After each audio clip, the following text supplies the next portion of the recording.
Dor, você sente dor no seu dia a dia? É a coisa às vezes mais comum, né? Às vezes você tem dor de cabeça, uma sensação desconfortável no ombro, dor nas costas, que é super comum, dor no maxilar, dor no dente, a gente se queixa, né, de ranger dente, ter uma dor no maxilar porque dormiu tenso à noite.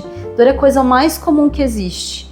E às vezes ela é muito difícil de tratar, às vezes ela é crônica, né? E ao mesmo tempo causa preconceito, porque muita gente não aceita ter dor, né? E que a dor deixa ela mais triste, deixa ela mais apática ou deixa ansiosa. Ou às vezes ela chega no hospital com uma expectativa de descobrir por que ela tem aquela dor e daí faz exame e não encontra nada e fica super frustrado. Mas isso significa que essa dor ela não exista e que você esteja sentindo ela. É muito importante você respeitar essa sensação em você, esse sentimento e buscar ajuda. E por isso eu vou ter o prazer de conversar com a doutora Ingrid Ataide, é anestesista e é especialista em dor. Ela vai contar um pouco pra gente sobre o que é a dor crônica, o que é dor aguda, como você pode buscar ajuda e que existe sim apoio e tratamento para você não precisar sofrer com isso e que existem causas, né? Ou às vezes não existem causas, mas existem ajudas. Sim. Né, Ingrid? Isso é uma coisa que a gente estava conversando, né? Sim. Como é difícil para a pessoa chegar, ela querer saber onde está essa dor, né? É músculo, é osso, é pele, e às vezes não descobrir, ficar frustrada, então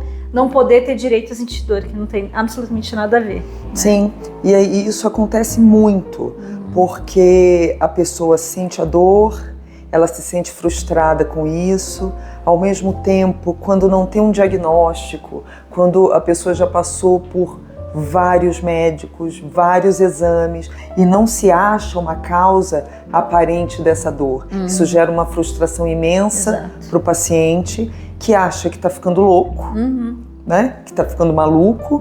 As pessoas em torno, né? Os familiares também não entendem. Né? E os profissionais de saúde ficam muito frustrados com isso também. Exato. Porque não, na verdade, o que a gente estava conversando um pouquinho antes, nós fomos ensinados na escola médica que a gente precisa curar, que a gente precisa tratar, e nem sempre a gente consegue. Exato. Isso gera uma frustração conjunta, né? E no final das contas o prejuízo é do paciente. Exato. Né? Daquela pessoa que está com dor. Então é muito importante as pessoas entenderem que a dor, inclusive é a definição da Associação Internacional para o Estudo da Dor, que era uma sensação desagradável por uma situação, por uma lesão existente ou potencial. Não necessariamente a gente vai achar uma causa ali no exame, mas não significa que a pessoa não esteja com dor. Exato. Né? E às vezes ela cronifica. Né? Sim. Então aí que eu acho que é uma questão que acaba chegando ao seu consultório. As dores agudas a gente consegue tratar, é menos frustrante, né? Que a gente encontra normalmente causas, né? E consegue lidar com ela. Mas a dor crônica, ela é muito limitante para essas pessoas, né? E ela às vezes não sabe nem que profissional buscar para ajudar, porque ela vai no especialista, né? Sim. Uma dor que eu acho que é de músculo ou de, né? Ou de osso, vou no ortopedista. Eu acho que é daí outra causa de dor, vou no reumatologista, né? Vou no dentista, né? E não encontra essa causa e a dor segue lá, né? Sim. Então, qual é essa definição da dor crônica, né? Como que essa pessoa pode ser ajudada, né? Então, a dor aguda, vamos começar pela aguda, porque a dor aguda é sempre mais fácil, né? A dor aguda, ela tem uma causa, ela tem uma lesão, né? É uma cirurgia, é um trauma, né? Ela, em geral, tem uma causa e, na verdade, os mecanismos da dor aguda são muito mais simples do que da dor crônica. Sim. Né? Você tem uma lesão, esse estímulo vem até a medula, sobe, vai para o cérebro e a gente entende que está com dor. Então a gente vai e trata, em geral, com analgésicos, anti-inflamatórios, relaxantes musculares, né? Então é uma coisa mais simples. A dor crônica, ela é muito mais complexa. As conexões da dor crônica no sistema nervoso central são muito mais complexos e passam pela área da emoção, né? Então a gente define a dor crônica como uma dor que persiste por mais de 3 meses. A partir de 3 meses, a gente diz que essa dor é crônica. E é muito importante, eu acho muito importante salientar, só num parêntese aqui, muitas pessoas fazem assim: eu tô com essa dorzinha de cabeça, mas não vou tomar remédio porque eu não gosto de tomar remédio e ela vai passar, né? Dor a gente trata, né? Exato. Porque se a gente não tratar, como ela é um sinal de que alguma coisa está errada e é um mecanismo de defesa do nosso organismo, o cérebro ele cria formas de entender essa dor, e se a gente não trata, ele vai amplificar, ele vai ampliar essa dor.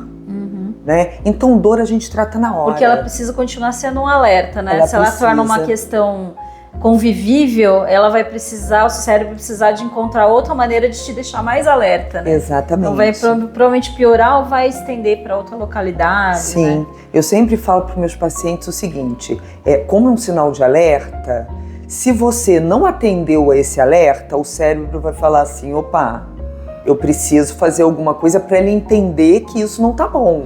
Então ele aumenta a dor, ele aumenta e vai aumentando até a pessoa falar: não, agora eu preciso não tratar. Não tenho mais o que fazer. E muitas vezes, já nesse tempo, a gente já teve aqueles fenômenos de neuroplasticidade, né, onde os neurônios, as estruturas nervosas mudam de forma, né? Então, isso vai amplificar a dor. Então, as pessoas precisam entender que dor a gente tem que tratar. Sim. Né? Eu não gosto de remédio. Ninguém gosta, mas é necessário, então não tem problema, você tem que tomar o remédio. Exato. Né? E aí a gente vai para a dor crônica, que tem outras conexões muito mais complexas do que a dor aguda. E na dor crônica, a gente não tem só o aspecto físico da dor.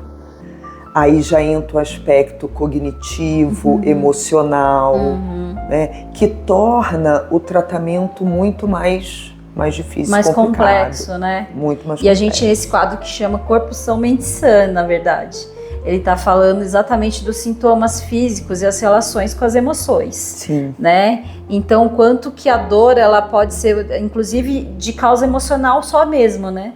Ela tem, por exemplo, na fibromialgia, que é uma doença que tem causas múltiplas, né?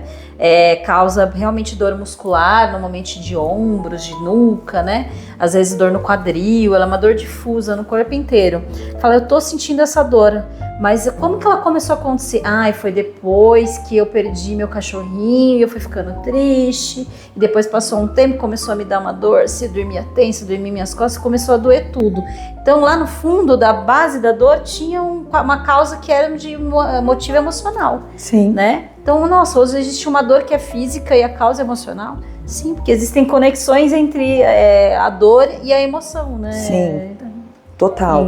E isso gera uma tristeza muito grande no paciente, porque a família acha que o paciente está louco, o médico, muitos médicos acham também que o paciente está exagerando, que ele está somatizando, e ele está somatizando. Ele está somatizando, mas né? não no sentido ruim da palavra. Lógico. Eu sempre falo para o meu paciente do consultório aquela coisa: sua dor é psicológica. Mas as pessoas falam, sua dor é psicológica num sentido pejorativo. Exato. No sentido, você está inventando sua dor e não é. A dor tem um fundo psicológico, emocional, porque o nosso cérebro faz isso, né, através da produção ou da falta de produção de neurotransmissores. Sim. E isso as pessoas precisam entender. Exato. Né, que a área de modulação da dor fica na área da emoção. E eu procuro explicar isso para os pacientes, para eles não ficarem se sentindo mal, porque eles se culpam. Exato. Já que o médico falou também, né, que é da minha cabeça, que é psicológico, né? E essa culpa gera mais sofrimento, gera uma alteração emocional maior e gera mais dor. Então eu procuro explicar que a área de modulação da dor está na área da emoção. E qualquer alteração nessa área, você vai ter uma diminuição da produção de neurotransmissor. Sim. Dos neurotransmissores que nos protegem da dor. Né? Os peptídeos opioides endógenos, a nossa endorfina, encefalina, noradrenalina, serotonina. Então, a gente produz menos essas substâncias que modulam a nossa dor. Então, a gente sente mais dor. Claro. É fato que quando as pessoas que têm dor crônica, quando elas se aborrecem, aumenta a dor. Aumenta a dor. E elas ficam me olhando, é verdade. Eu falei, então... Né? Então, eu acho que o paciente, ele tendo conhecimento disso, eu acho que ele se sente menos mal, ele se sente menos louco. Exato. Né? E ele consegue também se proteger dos gatilhos da dor. Sim. Ele sabe, quando a minha família vem na minha casa, eu fico estressado e sinto dor. Então você tem que arrumar ferramentas, porque você já conhece os seus gatilhos. Exato. Isso é muito importante para as pessoas. E eles começam a ensinar a família também, porque eu acho que isso vem, a família cobra muito, mas você vai num monte de médico e não melhora. Você toma um monte de remédio e não melhora. E aí, eu acho que isso é uma grande frustração. Exato, para a própria família também. Para a própria família, que vê aquela pessoa sofrendo o tempo todo, sentindo dor o tempo todo, eles que gostariam de poder fazer algo e não conseguem. Exato. Então eles acabam cobrando o paciente. Mas você não melhora, mas você toma remédio, mas você vai num monte de médico. E aí eu acho que essas informações, a educação do paciente ajuda muito e ele pode dar a informação à família. Sim. Informe a sua família. Quer trazer o marido, o pai, a mãe no consultório? Vem! A gente conversa, eu explico para eles também. Claro, sim. Uma coisa interessante que você falou que eu acho que é importante para entender que o nosso corpo, ele entende tudo como neuromoduladores ou hormônios, né? Então, se é um estresse grande com o trabalho, se é um problema emocional, se é uma pancada mesmo que te causa estresse, tudo isso para o corpo é um estresse. E isso é um hormônio também que a gente chama, né? Que é o cortisol. Ele aumenta, ele vai alterar vários outros hormônios. Daí vai alterar o hormônio de humor, vai piorar o sistema de dor. Então, para o nosso corpo, se é uma pancada, se é um copo de uísque que causou um estresse, se é um copo de gorduras, né? Se é um carne com gordura, se é uma dor emocional, tudo para ele vai transformar em hormônio. Então, no fim do dia, ele vai causar dor, vai causar uma interrupção na circulação sanguínea, ele vai causar alterações no funcionamento, né? E uma delas é a dor. Né? Mas tudo no final do dia é ocasionado por estresse. Então, todos os mecanismos que a gente usa para proteger qualquer estresse no organismo é os que a gente também vai usar para proteger a dor, né? Quando não é farmacológico, né? Atividade física, tudo aquilo que a gente sempre conversa. Atividade física, sono de qualidade, né? Hidratação correta, alimentação direito, né? Sim, tudo tem consequências, né? Eu sempre falo o seguinte, a cabeça não está separada do corpo. Tá tudo interligado, né? Então tudo que você faz, seja do ponto de vista, tudo que acontece, seja do ponto de vista físico, seja do ponto de vista psicológico, emocional, vai afetar tudo.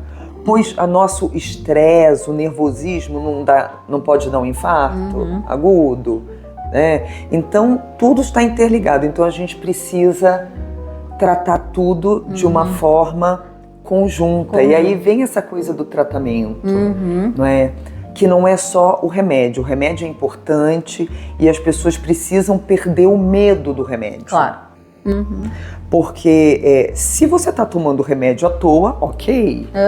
Né? Mas se você tem uma situação, se você tem uma dor, o remédio é importante, né? Eu vejo pessoas que chegam no consultório, eu não quero tomar esses remédios tarja preta, né? E muitas vezes, no tratamento da dor crônica em especial, eles são fundamentais, né? Mas o paciente precisa entender, sabe, Laura, por quê? Onde que isso funciona, né? Por que que o paciente tem uma dor neuropática, tem uma radiculopatia e eu vou prescrever um anticonvulsivante? Mas doutor, eu não tenho convulsão. Ele vai chegar em casa, ele vai ler uma bula, né? Então, o médico precisa ser explícito, explicar, né? Onde funciona, por que funciona, porque senão eu acho que a falta da comunicação faz com que o paciente fantasie muito, fantasie e não faça o tratamento. Ele não vai aderir ao tratamento. Se ele não souber exatamente como aquela medicação funciona, que podem haver efeitos colaterais, ele precisa conhecer esses efeitos para que ele pense assim, não, eu tô com um pouco de tontura, mas a doutora falou que é normal. Eu tomei esse remédio, eu senti um pouquinho de enjoo, mas a doutora falou que nos primeiros dias isso ia acontecer. Então ele vai aderir ao tratamento. Exato. Isso é muito importante, né? Sim. Não é só o médico dar o remédio e achar que o paciente tem que acreditar. Hoje a gente tem o Google. Os pacientes não chegam para nós como antigamente, quando não tinha internet. Nós éramos os oráculos. Nós detínhamos o conhecimento. Hoje não é mais assim. Exato. Ele vai ao Google. Muitas vezes ele chega com muitas informações, até informações sobre doenças que eu não lembro mais, que não é a minha vivência, e eu falo, peraí, deixa eu ver isso aqui também, porque eu não me lembro. Claro. Né? Então a gente precisa ter essa tranquilidade. O profissional de saúde precisa ter essa tranquilidade. Porque a gente não sabe tudo. Exato. A gente vai, se a gente não sabe, a gente vai buscar. Lógico. Se não é da nossa capacidade, a gente vai arrumar alguém que seja.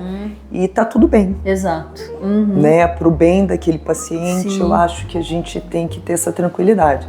E o paciente precisa confiar no médico. Essa relação médico-paciente é muito importante, porque se o paciente não confiar naquilo que você está falando, ele não vai fazer. Então eu acho que é muito importante o médico explicar por que o antidepressivo, por que o anticonvulsivante, né? Por que a medicação opioide quando ela está indicada? Claro. Né? Aí vem esses programas, né, do Netflix, né, mostrando um problema de saúde pública que está acontecendo nos Estados Unidos. E tanto os pacientes quanto os médicos ficam morrendo de medo do opioide. Certo. Né? É claro que a gente não vai usar opioide. Ele tem que ser monitorado, né? A pessoa tem que ser informada e ele precisa ser monitorado. Sim, né? mas se ele tem indicação, a gente tem que prescrever. Claro. Né? A Organização Mundial de Saúde nos dá uma colinha, que é a escada analgésica da OMS, que nos diz que uma dor fraca a gente trata com anti-inflamatórios, analgésicos simples. Dipirona, paracetamol. Quando você vai para uma dor moderada, que na escala de 0 a 10, né, tá ali entre 4 e 7, você já tem que adicionar um opioide fraco. Exato. Na dor forte, de 7 para cima, você já tem que adicionar um opioide forte. Isso não é errado. Exato. Tem que ser prescrito, até porque as maiores causas de droga-adição por opioide é a dor maltratada. Exato. Porque aí o paciente, você deu o remédio na dose errada e na posologia errada, a dor não melhorou, ele toma mais um, ele toma mais um, ele vai tomando, e aí ele se torna dependente. Exato. Né? Então, eu acho que a sociedade médica precisa ter isso na cabeça para poder prescrever direito, para tratar direito a dor do paciente, e o paciente precisa compreender isso, a necessidade. O problema de droga-adição pela oxicodona nos Estados Unidos é uma coisa à parte. Exato. Né? A medicação que eles têm lá, a oxicodona que eles têm lá é diferente da que nós temos aqui. A de lá é de liberação rápida. Assim que o paciente toma, ele já sente aquela onda. A daqui não, é de liberação controlada. Ele não vai ter aquela satisfação da droga. Então, isso precisa ser colocado para que as pessoas sejam bem tratadas. Sim, né? Do mesmo jeito que tem esse preconceito para usar a medicação e causar dependência, que hoje a gente conversa sobre o uso do canabidiol, por exemplo, para tratamento de dor, e daí enfrentamos outro tipo de preconceito, né? Sim. A Ingrid é uma entusiasta do canabidiol para tratamento de dor, né? E outras afecções aí. E ela pode até falar um pouquinho, né? Como que funciona esse tipo de medicamento. Sim. Né? É muito importante, as pessoas têm muito preconceito ainda, né? E a sociedade médica também. Né? Quando a gente fala dos nossos colegas médicos, eu sempre que acontece essa discussão e que os médicos falam, não toma isso não presta. Eu sempre falo o seguinte, vai estudar. Porque assim, você falar que uma medicação não serve, não presta sem estudar, chega, eu acho que beira o ridículo. Sim. Porque nós somos cientistas, né? A gente não pode falar de uma coisa sem ir buscar conhecimento a respeito. Claro. Né? Então, e eu sempre falo o seguinte, vai estudar, não precisa estudar a cannabis sativa, vai estudar o sistema endocannabinoide. Sim. Só isso. Né? Porque nós temos um sistema, foi descoberto que nós temos um sistema endocannabinoide. Nós temos receptores para essa substância.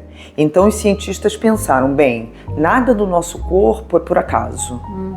Né? Se nós temos receptores nas células, é porque nós temos alguma substância que se liga a esse receptor. E temos. Exato. Né? Nós produzimos os nossos endocannabinoides.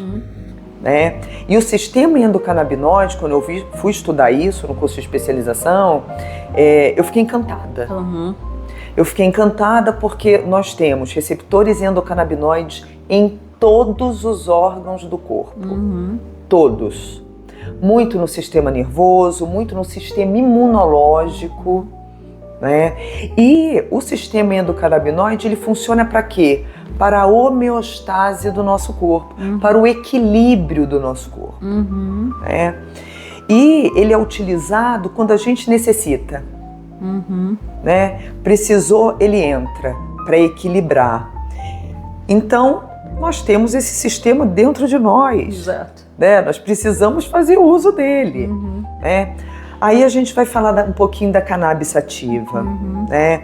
É claro que nós temos problemas, é claro que a gente tem o uso indevido da cannabis sativa, pro uso recreacional, da cannabis, do medicamento opioide, da cocaína. Né? As pessoas utilizam para outros fins. Exato. Mas é muito importante as pessoas saberem que a cannabis medicação é completamente diferente do cigarro de maconha. É completamente diferente. Né? A produção dessa medicação, ela é muito controlada e tem que ser. Né? Tem que ser uma planta cultivada de forma orgânica, porque a cannabis sativa é uma planta que faz fitorremediação, então é uma planta que filtra o solo, então ela pega tudo que é porcaria do solo, né? Metais pesados, agrotóxicos, então o cultivo dela tem que ser muito controlado. Os métodos de extração, né? A gente vê que tem muita gente que faz seus óleos e tudo, né? E as pessoas, os profissionais que usam há muito tempo, sempre recomendam que seja feita que tenha um certificado de análise essas medicações, que é caro fazer. Exato. Então nem todo mundo faz, né? E esse certificado de análise serve exatamente para isso, para a gente ter certeza que essa planta está livre de metal pesado, livre de agrotóxico, livre da substância através da qual foi feita a extração, quanto que nós temos de cada fitocannabinoide ali dentro, né? Então, se a gente tem o CBD, o THC, então é muito importante que a gente saiba o que a gente está dando para o paciente. Né? Mas as pessoas precisam entender que isso é medicação. Exato. Não é um cigarro de maconha. Né? E que essa medicação é sensacional. É analgésico, é anti-inflamatório, né? Além disso, a cannabis sativa tem mais de 150 substâncias benéficas que juntas trazem um benefício enorme, o que a gente chama de efeito manada, né? Efeito entourage, né? Junta tudo, os terpenos, que são substâncias tão importantes, que é o que dá o odor, né? Então, esse preconceito precisa acabar. Tanto junto aos nossos colegas que precisam ir estudar o sistema endocannabinoide. Sim. Vai estudar o sistema, porque aí você vai conseguir entender o benefício da medicação. Exato. Importante dizer que a grande substância que dá os efeitos psicotrópicos é o THC, Sim. mas que o THC na medicação, a concentração é baixa e a gente não precisa de uma concentração alta do THC, e ele é muito analgésico. Exato. Ele é muito necessário, né, para dor, ansiedade. Muito importante a medicação para aqueles pacientes que fazem tratamento oncológico, Exato.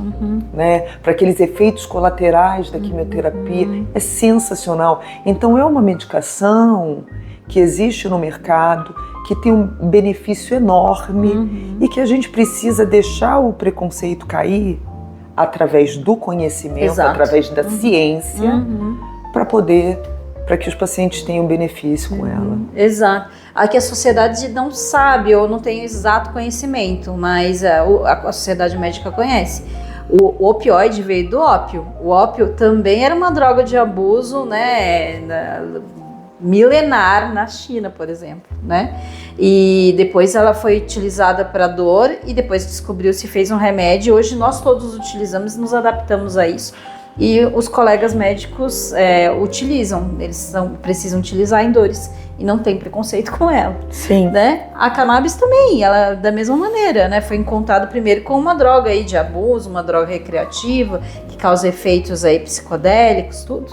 Mas depois que a gente for estudar a substância, ela também vai ter benefícios, então o caminho é mais ou menos semelhante, né? Sim. Ela tem indicações, né? Como toda substância que a gente usa na medicina, muitas delas vêm da natureza também, como ela, né? E outras drogas são sintéticas, mas muitas delas são naturais e a gente descobre o efeito dela através da utilização. Sim. E ela tem efeitos benéficos, Sim. né? E a cannabis, na verdade, ela é usada para dor há mais de 4.000 anos. Exato. Já se encontraram fósseis na China, na Índia, no Egito. Ela veio vindo, né? Claro, sempre do Oriente, Sim. né?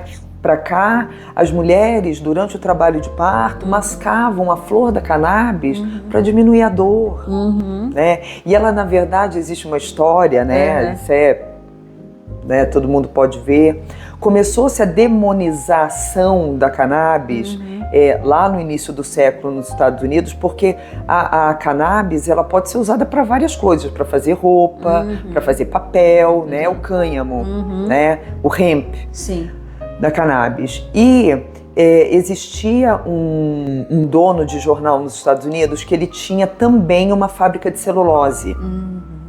Então começou-se a fazer papel do cânhamo e ele começou a perder dinheiro com a indústria de papel dele. Certo. Então como ele tinha um jornal, ele começou a divulgar no jornal que a cannabis era coisa do diabo, né, a demonizar a cannabis, né? Então isso veio vindo a partir daí.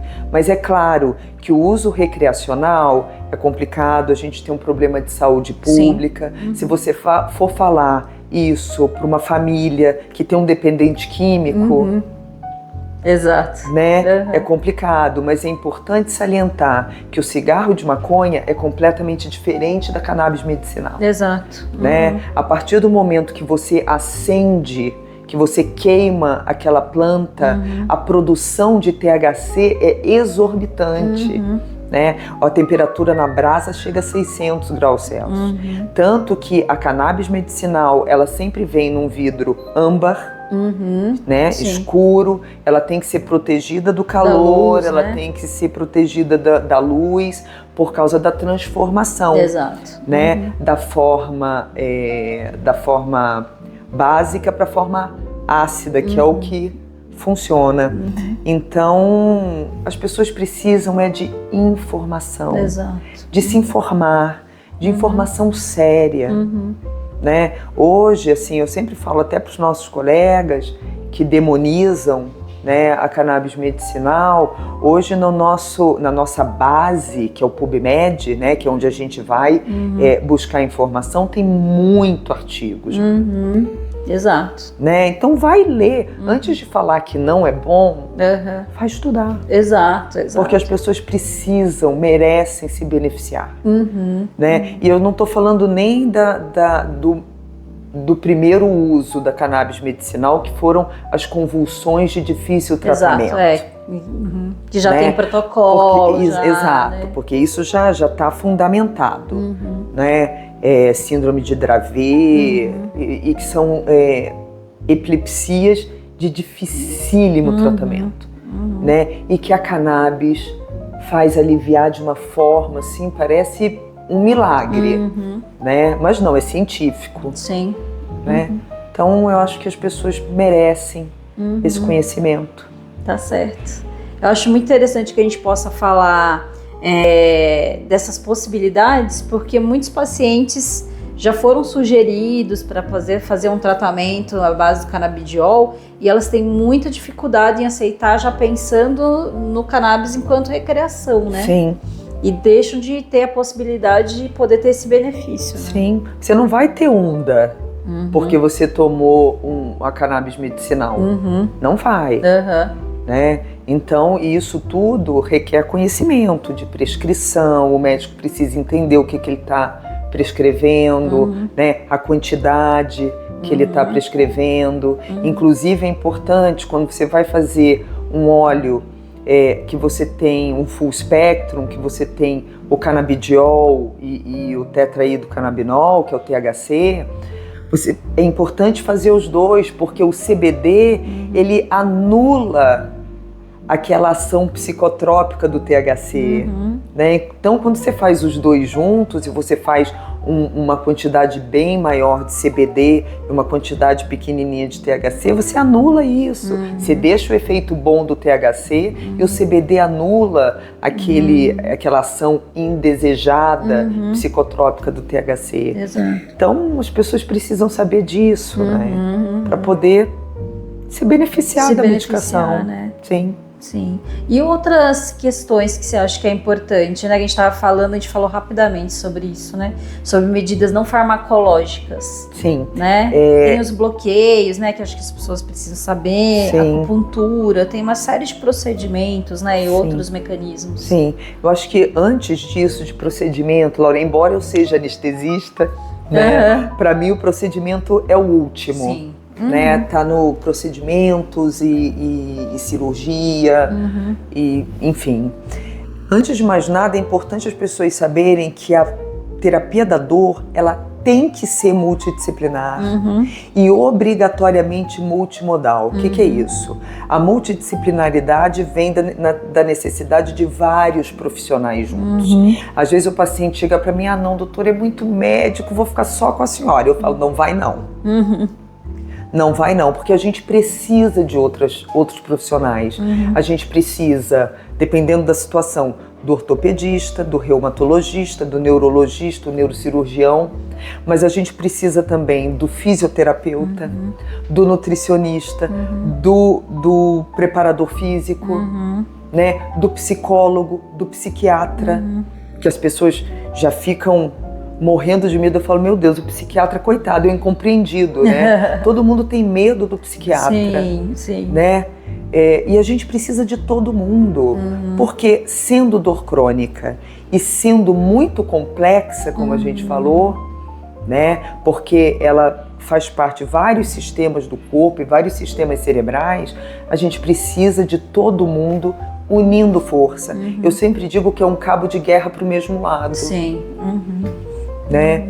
E as medicações também. Às vezes o paciente fala, mas tanto remédio? Ai, doutor, é muito remédio. Ela precisa ser multimodal. Precisamos de várias medicações, porque a gente tem a medicação que age na periferia, a gente tem a medicação que age na medula, a medicação que age no cérebro. Então a gente precisa modular essa dor e cercar a dor por todos os cantos dela. Né? Então às vezes a gente precisa mesmo de várias medicações. E quando a gente faz várias medicações, a gente não faz dose máxima de ninguém. Então a gente, em geral, a gente não tem muito efeito colateral de nenhuma, que a gente une forças, né? Mas eu sempre digo que o remédio, ele é um pontinho, né? O remédio é paliativo. Exato. Ele é paliativo, ele vai diminuir a sua dor e dar conforto para que você possa fazer todo o resto, né? A fisioterapia, a atividade física, que é fundamental, né? Nós não fomos feitos para ficarmos parados. Exato. A gente precisa fortalecer a musculatura, a gente precisa se sustentar, então a gente precisa ter tônus muscular, a gente precisa ter ossos fortes, a gente precisa ter articulações saudáveis, e tudo isso a gente consegue com exercício. É claro que exercício guiado, orientado, na medida do que o paciente consegue, né? E isso vai ser progressivo, é fato. A gente precisa de uma boa alimentação. Como que você quer ter bons músculos, bons ossos, se você não se alimenta bem? Exato. Se você não come proteína, se você não come cálcio, se você não come vitaminas. Então, não é um remédio. É claro que tem muito paciente que adoraria uma pílula mágica. Sim. E eu falo, que não precisasse fazer o resto, né? Eu queria muito ser a detentora da pílula mágica. Eu estaria milionária. Com certeza. Né? Mas não existe. Não existe uma pílula mágica. O que existe é trabalho, esforço. E esse trabalho é do paciente. Né? Porque a gente é como se a gente fosse o mestre de obras. A gente orienta, mas o trabalho é todo do paciente.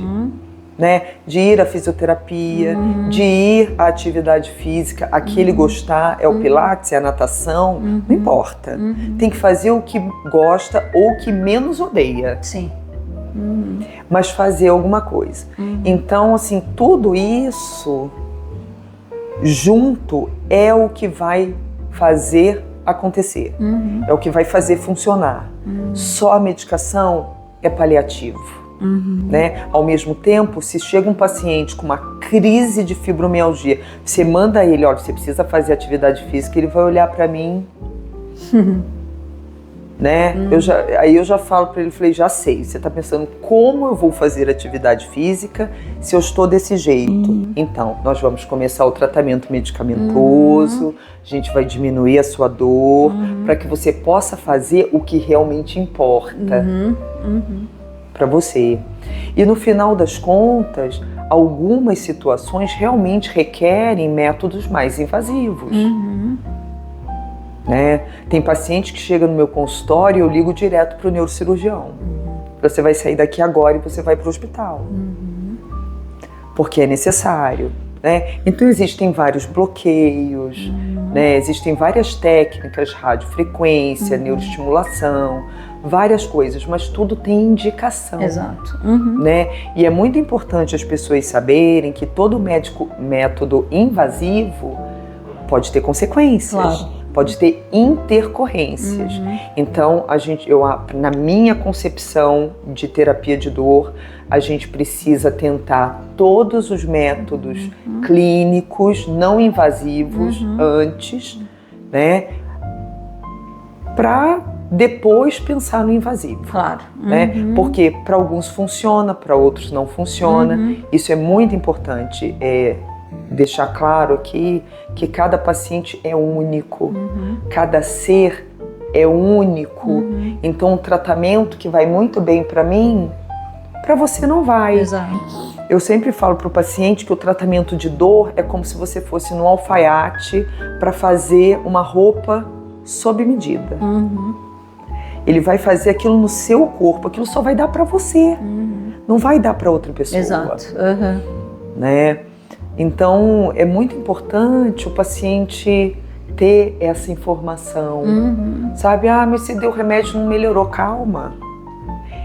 É moroso, é muito mais devagaroso do que a gente gostaria. Sim. Por outro lado, tem paciente que você dá uma dose mínima de um anticonvulsivante, tirou com a mão.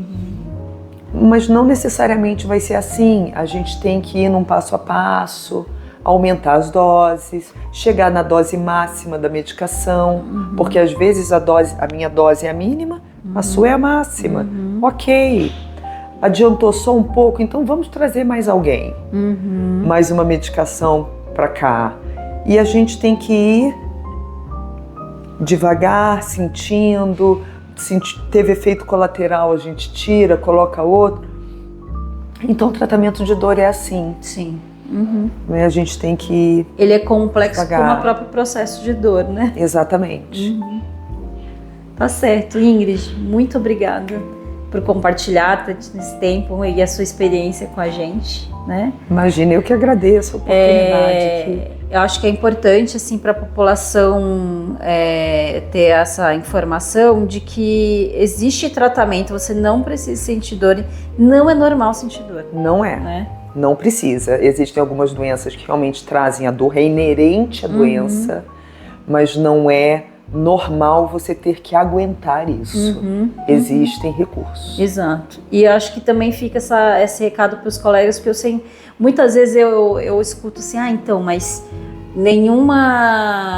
não teve nenhuma alteração dos sinais vitais, ele fica com essa cara plácida assim, então ele não tem dor, ele tá simulando a dor, né? Ou ele tá disfarçando dor, e acho que cada um tem uma experiência individual com o processo de dor. Adorei isso. Né? Então não é porque ele tem dor, todos os pacientes estão deprimidos ou são deprimidos por isso tem dor, eles podem estar deprimidos porque estão com dor, né? Ou eles estão insatisfeitos ou desconfortáveis por causa da dor.